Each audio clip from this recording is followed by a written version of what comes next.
Vous êtes prêts? Si vous voulez bien, je vous emmène au pays des histoires. Écrite et lue par Gwen Kerdraon.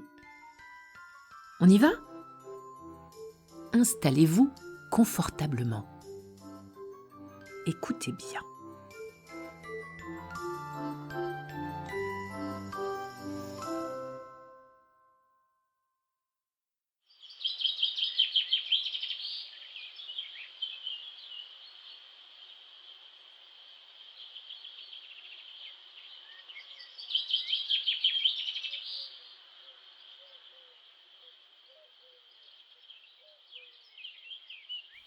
L'île aux oiseaux.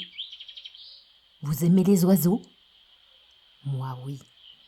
J'ai très envie aujourd'hui de vous raconter leur histoire. Une très belle histoire. L'histoire de l'île aux oiseaux.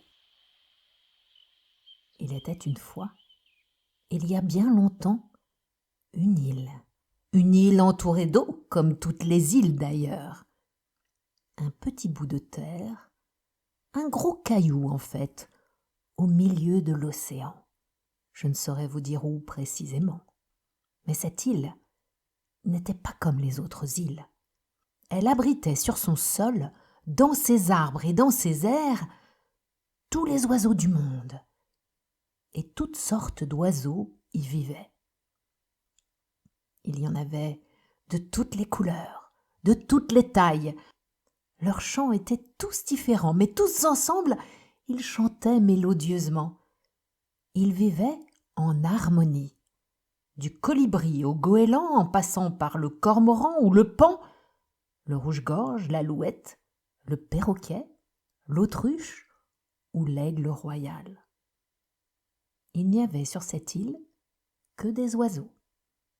À part le bruit du vent et le plic-ploc de la pluie parfois, on n'y entendait que le chant des oiseaux, du matin au soir et du soir au matin.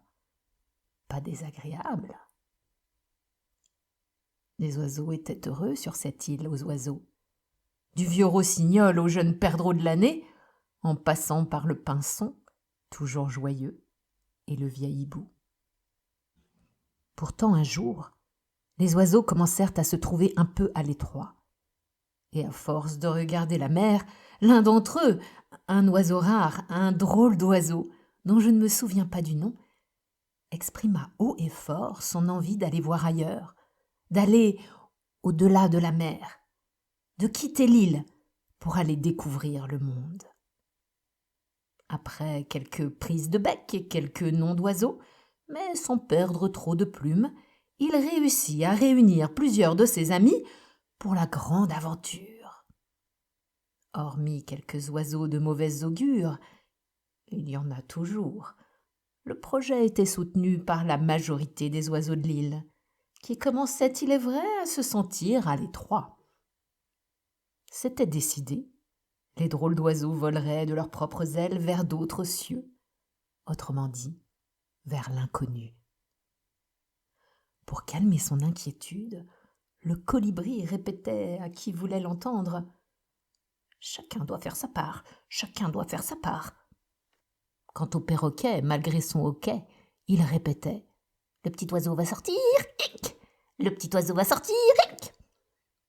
Lui ne quitterait pas le nid, car il avait trop peur de se brûler les ailes, des ailes qui, de toute façon, ne le porteraient pas bien loin. L'autruche faisait l'autruche, la tête dans le sable. Tout changement l'angoissait. Quant à la pie, elle jacassait, pendant que la corneille bâillait. Malgré quelques oiseaux moqueurs, les oiseaux migrateurs se préparaient. Et le jour J arriva, jour du grand départ. Le petit groupe d'oiseaux, fiers comme des paons, prirent leur envol au cri du jet. Dans un bruissement d'ailes, ils quittèrent leur magnifique île. À tire-d'aile, ils s'éloignèrent de leur paradis, jusqu'à ne plus voir qu'un point derrière eux et l'horizon devant eux. Ils survolèrent la mer très longtemps.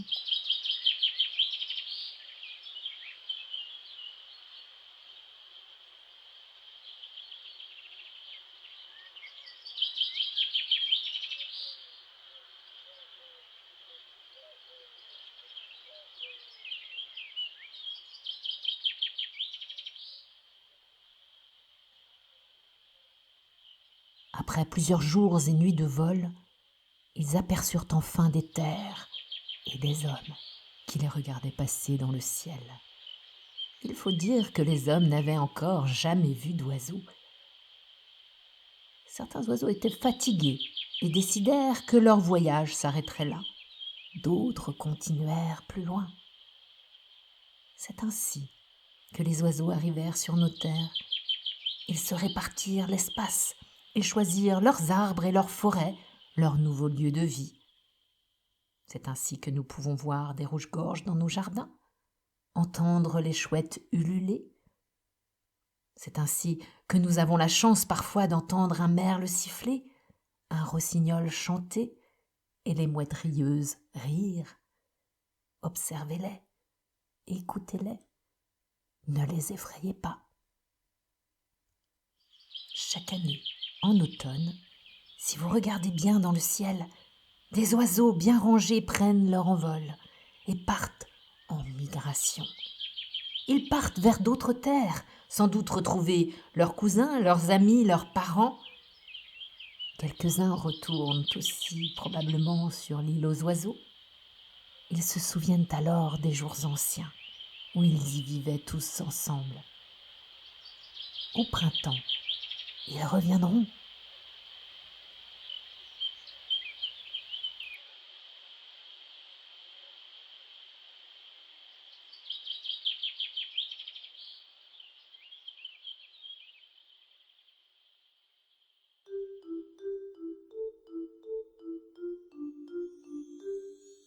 L'histoire est finie.